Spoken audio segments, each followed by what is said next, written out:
Hello दोस्तों, स्वागत है आपका हमारे चैनल यूपी एग्जाम क्लेजर में। दोस्तों, आज हम लेकर आए हैं उत्तर प्रदेश करंट अफेयर्स का साप्ताहिक वीडियो। जैसा कि हमने कहा था कि Sunday to Sunday Uttar Pradesh current affair का साप्ताहिक वीडियो आएगा, लेकिन कल क्या हुआ, कल हम वीडियो नहीं लेकर आ पाए यूपी करंट अफेयर्स का, इस वजह से आज लेकर आए। लेकिन आगे से संडे को ही आपको यूपी करंट अफेयर्स का वीडियो मिलेगा साप्ताहिक। ठीक है, तो चलिए स्टार्ट करते हैं। तो दोस्तों, यूपी करंट अफेयर्स की अगर 6 मंथ की पीडीएफ डाउनलोड करनी है तो इसकी लिंक वीडियो के डिस्क्रिप्शन में दी गई है, वहाँ से आप इसकी पीडीएफ ई बुक डाउनलोड कर सकते हैं। और अगर इसे डाउनलोड करने में कोई प्रॉब्लम होती है तो साइट पर आपको व्हाट्सएप नंबर और ईमेल मिल जाएगा, जिस पर आप कॉन्टैक्ट कर सकते हैं। चलिए स्टार्ट करते हैं। तो पहला क्वेश्चन है आज का, भारतीय रेलवे उत्तर प्रदेश के किस शहर में नेपाल के जनकपुर के बीच भारत गौरव डीलक्स एसी टूरिस्ट ट्रेन शुरू करेगा? तो जो भारतीय रेलवे है वो उत्तर प्रदेश के किस शहर से नेपाल के जनकपुर तक एक टूरिस्ट ट्रेन की शुरुआत करेगा? तो यहाँ पे ऑप्शन ए करेक्ट हो जाएगा, अयोध्या से। दोस्तों, भारतीय रेलवे भारत गौरव डीलक्स एसी पर्यटक ट्रेन श्री राम जानकी यात्रा अयोध्या से जनकपुर चलाने जा रही है। अब देखिए, यहाँ से आपको नाम ध्यान रखना है, कौन सी ट्रेन है? तो भारत गौरव डीलक्स एसी पर्यटक ट्रेन श्री राम जानकी यात्रा। ध्यान रखेंगे इस बात को, ये कहाँ से कहाँ तक चलेगी? तो अयोध्या से लेकर के जनकपुर तक ये चलेगी। और जनकपुर किस देश में पड़ता है? तो ध्यान रखना है, नेपाल में। जो पड़ोसी देशों भारत और नेपाल के दो सबसे महत्वपूर्ण तीर्थ स्थलों अयोध्या और जनकपुर को कवर करेगी। क्लियर है? इस पहल का उद्देश्य क्या है? तो भारत और नेपाल के द्विपक्षीय संबंधों को मजबूत करना और दोनों देशों के बीच सांस्कृतिक संबंधों को बढ़ावा देना, यही इसका उद्देश्य है। अत्याधुनिक भारत गौरव डीलक्स एसी टूरिस्ट ट्रेन 17 फरवरी 2023 को दिल्ली से 7 दिनों के ऑल इंक्लूसिव टूर के लिए प्रस्थान करेगी। ये जो ट्रेन होगी ये अयोध्या और जनकपुर धाम, जो कि नेपाल में है, के साथ साथ नंदीग्राम, सीतामढ़ी, वाराणसी और प्रयाग में तीर्थ और विरासत स्थलों को कवर करेगी। तो ये यहाँ पे आपको ध्यान रखना है और ये वेरी इंपॉर्टेंट होगा। ठीक है, ध्यान रखना है आपको आने वाले एग्जाम्स के लिए कि भारतीय रेलवे जो है वो यूपी के किस शहर से और किस देश तक एक टूरिस्ट ट्रेन चलाने जा रही है। तो वो आपको ध्यान रखना है, यूपी के अयोध्या से शुरू होकर के ये कहाँ तक जाएगी? तो नेपाल के जनकपुर तक ये जाएगी। ठीक है, उद्देश्य क्या है? तो वो आपने यहाँ पे देखा कि भारत और नेपाल के जो संबंध हैं उसको और मजबूत करना और सांस्कृतिक संबंधों को बढ़ावा देना, यही इसका उद्देश्य है। अगला क्वेश्चन है, किस देश का कॉसिस ग्रुप 1.25 लाख करोड़ रुपए का निवेश कर उत्तर प्रदेश में पहला इलेक्ट्रिक व्हीकल प्लांट और ईवी टेक पार्क स्थापित करेगा? तो ये जो कॉसिस ग्रुप है ये किस देश का है? तो यहाँ पे ऑप्शन बी करेक्ट होगा, यूके यूनाइटेड किंगडम का है कॉसिस ग्रुप, जो कि उत्तर प्रदेश में क्या करेगा? निवेश करेगा और यूपी का पहला इलेक्ट्रिक व्हीकल प्लांट और ईवी टेक पार्क स्थापित करेगा। दोस्तों, यूपी का जो कॉसिस ग्रुप है ये 1.25 लाख करोड़ रुपए का निवेश यूपी में करेगा और इसी के तहत वो प्रदेश का पहला इलेक्ट्रिक व्हीकल प्लांट और ईवी टेक पार्क स्थापित करेगी। कंपनी का दावा है कि इससे करीब 30,000 लोगों को प्रत्यक्ष रोजगार भी मिलेगा। कंपनी का नाम याद रखना है, कॉसिस ग्रुप है, कहाँ का? यूके का, यूनाइटेड किंगडम की ये कंपनी है। ग्लोबल इन्वेस्टर समिट 2023 में निवेश आमंत्रित करने के लिए शुक्रवार को दिल्ली में हुए योगी सरकार के रोड शो में 2.75 लाख करोड़ रुपए के निवेश प्रस्ताव मिले हैं। यानी दोस्तों क्या हुआ कि दिल्ली में इसी पिछले शुक्रवार को दिल्ली में यूपी के जो मुख्यमंत्री हैं, मुख्य योगी आदित्यनाथ, तो इन्होंने एक रोड शो हुआ। ये कोई वैसा रोड शो नहीं था, ठीक है, ये क्या था? एक तरह का सम्मेलन था, एक तरह की मीटिंग आप कह सकते हैं। तो ये था, यहाँ पर जो है यूपी के लिए 2.75 लाख करोड़ के निवेश प्रस्ताव मिले हैं यूपी को, और उन्हीं में से जो यूके का कॉसिस ग्रुप है वो यूपी में निवेश करेगा 1.25 लाख करोड़ रुपए का। और उसी के तहत ये घोषणा की गई है कि प्रदेश में पहला इलेक्ट्रिक व्हीकल प्लांट बनाया जाएगा और ईवी टेक पार्क स्थापित किया जाएगा। तो ये चीज़ आपको ध्यान रखनी है कि अगर पूछ लिया जाए कि यूपी में पहला इलेक्ट्रिक व्हीकल प्लांट और ईवी टेक पार्क जो है कौन स्थापित करेगा, किसने इसकी घोषणा की है, तो यूके का है कॉसिस ग्रुप। अगला है, संस्कृति मंत्रालय द्वारा किस शहर में सुरसरिता सिम्फनी ऑफ गंगा का आयोजन किया गया? तो यहाँ पे ऑप्शन बी करेक्ट हो जाएगा, वाराणसी में।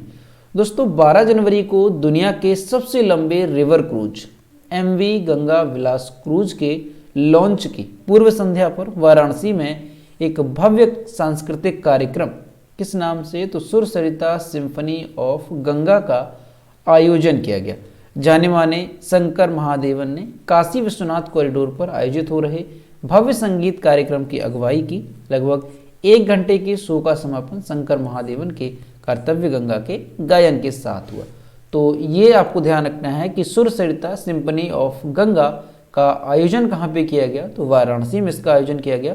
और ये एक सांस्कृतिक कार्यक्रम था जो कि दुनिया के सबसे लंबे रिवर क्रूज एमवी गंगा विलास क्रूज के लॉन्च की संध्या पर ये किया गया।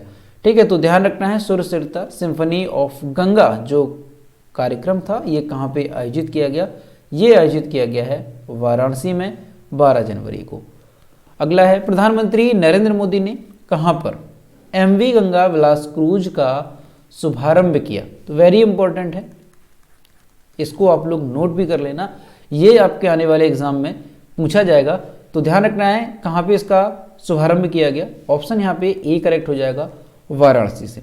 अब दोस्तों ये इंपॉर्टेंट क्यों है? तो इंपॉर्टेंट ये इसलिए है क्योंकि दुनिया का सबसे लंबा रिवर क्रूज जो है अभी शुभारंभ किया गया, लॉन्च किया गया। प्रधानमंत्री नरेंद्र मोदी वाराणसी में दुनिया के सबसे लंबे रिवर क्रूज एमवी गंगा विलास, ठीक है, नाम भी ध्यान रखेंगे, ये जो दुनिया का सबसे लंबा रिवर क्रूज है एमवी गंगा विलास क्रूज, ये है नाम इसका, और टेंट सिटी के उद्घाटन कार्यक्रम में शामिल हुए। इस दौरान उन्होंने उत्तर प्रदेश के वाराणसी और असम के डिब्रूगढ़ के बीच, अब देखो इंपॉर्टेंट बात, अगर पूछ लिया जाए कि दुनिया का सबसे लंबा जो रिवर क्रूज है वो कहाँ से कहाँ तक चलेगा, तो उत्तर प्रदेश के वाराणसी से स्टार्ट होगा और असम के डिब्रूगढ़ तक ये जाएगा। ठीक है, वाराणसी से लेकर के असम के डिब्रूगढ़ के बीच जो है दुनिया के सबसे लंबे रिवर क्रूज एमवी गंगा विलास को हरी झंडी दिखाई। किसने दिखाई? पीएम नरेंद्र मोदी ने। ये जो गंगा विलास क्रूज होगा उत्तर प्रदेश के अलावा और किन किन राज्यों से होकर के गुजरेगा? तो उत्तर प्रदेश से गुजरेगा, बिहार से गुजरेगा, पश्चिम बंगाल हो गया और बांग्लादेश में जाएगा, और असम की यात्रा के दौरान हर तरह की सुविधा मुहैया कराएगा। यानी ये इतने सारे जो आपने यहाँ पे देखा स्टेट्स और देश, बांग्लादेश में भी ये जाएगा। एमवी गंगा विलास 51 दिनों में भारत के 5 राज्यों और बांग्लादेश के कुछ हिस्सों से होकर के 3200 किलोमीटर की यात्रा करेगा। यह उत्तर प्रदेश के वाराणसी से अपनी यात्रा शुरू करेगी और बांग्लादेश होते हुए असम के डिब्रूगढ़ तक पहुंचेगी। अब देखिए ये दुनिया का सबसे लंबा रिवर क्रूज क्यों है? क्योंकि 3200 किलोमीटर की ये यात्रा करेगा। ये ध्यान रखेंगे, अगर पूछ लिया जाए कि कितने किलोमीटर की ये यात्रा करेगा तो 3200 किलोमीटर की यात्रा करेगा। और ये जो गंगा विलास क्रूज होगा ये स्टार्ट होगा वाराणसी से और पहुंचेगा असम के डिब्रूगढ़ तक। तो कितना टाइम लगेगा इसको? तो 51 दिन की ये यात्रा होगी। 3 डेक वाला ये जहाज 62 मीटर लंबा है और 12 मीटर ये चौड़ा है। तो ये बातें आपको ध्यान रखनी है, किससे संबंधित? एमवी गंगा विलास क्रूज से संबंधित, जो कि दुनिया का सबसे लंबा रिवर क्रूज हो गया। अब दोस्तों क्रूज होता क्या है? तो ये आपको यहाँ पे इमेज दिखाएंगे। ये जो आप इमेज देख रहे हैं ये क्या है? यही तो है गंगा विलास क्रूज, जो कि दुनिया का सबसे लंबा क्रूज बन जाएगा यात्रा करने वाला। अगला है, उत्तर प्रदेश के किस शहर में 17 से 20 जनवरी तक हॉट एयर बैलून कार्यक्रम का आयोजन किया जा रहा है? तो यहाँ पे ऑप्शन बी करेक्ट होगा, वाराणसी में। दोस्तों वाराणसी में 17 से 20 जनवरी तक हॉट एयर बैलून कार्यक्रम का आयोजन किया जा रहा है। हॉट एयर बैलून की सवारी लोगों को आसमान की ऊंचाई तक ले जाएगी, जिससे वे क्षेत्र के सुदूर दृश्यों का आनंद ले सकेंगे। ये जानकारी किसने दी है? तो उप निदेशक पर्यटन प्रीति श्रीवास्तव ने यह जानकारी दी है। उन्होंने ये बताया कि आसमान से काशी को देखने के लिए 17 से 20 जनवरी तक हॉट एयर बैलून शो का आयोजन किया जा रहा है। इस दौरान वाराणसी के लोगों, तीर्थयात्रियों और टूरिस्टों को हॉट एयर बैलून में आसमान की ऊंचाई से काशी की खूबसूरती का आनंद उठाने का मौका मिलेगा।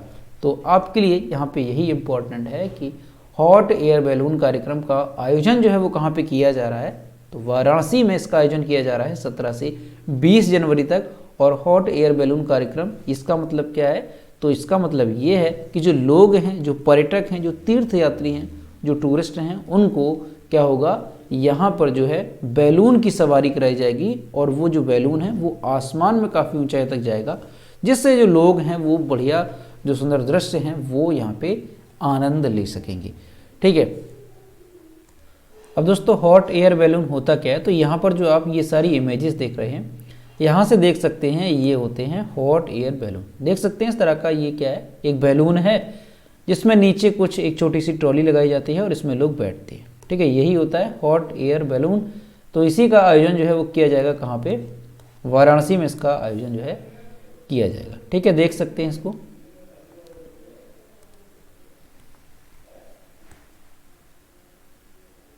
अगला क्वेश्चन है। अब दोस्तों यहाँ पे हम यूपी करंट से संबंधित जो इंपॉर्टेंट क्वेश्चन हैं उनको जो रिवाइज करते हैं।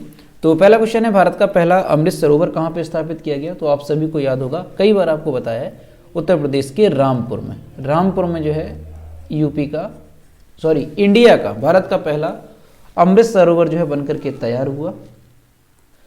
अगला है, वैक्यूम आधारित सीवर सिस्टम लगाने वाला भारत का पहला शहर कौन सा है, तो ये बना है आगरा। इसको ध्यान रखेंगे। अगला ये याद रखेंगे, अमृत सरोवर रामपुर में है, वैक्यूम आधारित सीवर सिस्टम आगरा में है। राज्य का पहला आदिवासी संग्रहालय कहाँ पे बना, तो राज्य का जो पहला आदिवासी संग्रहालय है ये बलरामपुर में बना है, बलरामपुर में बना है। और अगर पूछ लिया जाए कि बलरामपुर में कहाँ पे बना है, तो बलरामपुर के इमिलिया कूडर गांव में। उत्तर प्रदेश का पहला हिस्ट्री म्यूजियम ये जो है कहाँ पे बना है, तो यूपी का जो पहला हिस्ट्री म्यूजियम है ये बना है लखनऊ में। याद रखेंगे इसको, लखनऊ में, और लखनऊ में चिड़ियाघर में ये स्थापित किया गया। अगला है, ई पेंशन पोर्टल शुरू करने वाला पहला राज्य कौन सा है, तो यूपी जो है ये पहला राज्य बना ई पेंशन पोर्टल शुरू करने वाला। अगला है, उत्तर प्रदेश का पहला रोबोट वाला रेस्टोरेंट कहाँ पे है, तो यूपी का जो रोबोट वाला रेस्टोरेंट है ये नोएडा में बना है। ध्यान रखेंगे इसको। और यहाँ पे रूबी और दीवा नाम के दो रोबोट हैं जो कि खाना सर्व करने का काम करते हैं। अगला है, उत्तर भारत का सबसे बड़ा मॉल कहाँ पे खुला, तो आप सभी को याद होगा लखनऊ में। लखनऊ में जो है उत्तर भारत का सबसे बड़ा मॉल खुला है, और किस नाम से, तो लुलु अंतर्राष्ट्रीय मॉल। अगला है, उत्तर प्रदेश में मंदिरों का संग्रहालय कहाँ पे बनेगा, तो उत्तर प्रदेश में मंदिरों का जो संग्रहालय है वो बनेगा कहाँ पे, अयोध्या में। ध्यान रखना है, मंदिरों का जो संग्रहालय है वो कहाँ पे, अयोध्या में।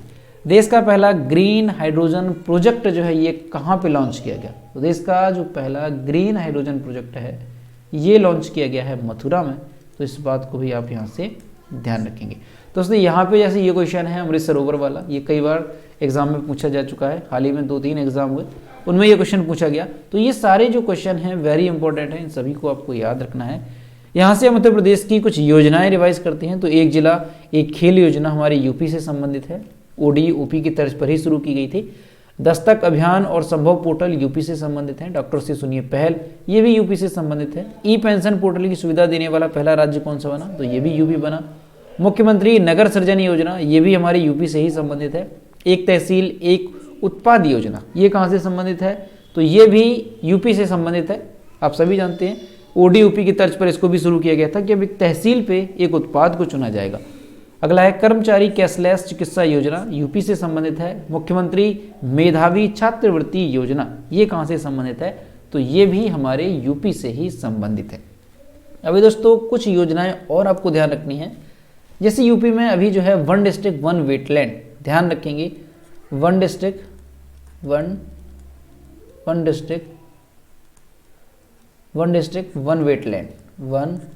वेटलैंड, ठीक है, इस चीज़ को ध्यान रखना है। ये भी ओडी-ओपी की तर्ज पर शुरू की गई है। 1 डिस्ट्रिक्ट 1 वेटलैंड जो है योजना शुरू की जा रही है हमारे यूपी में।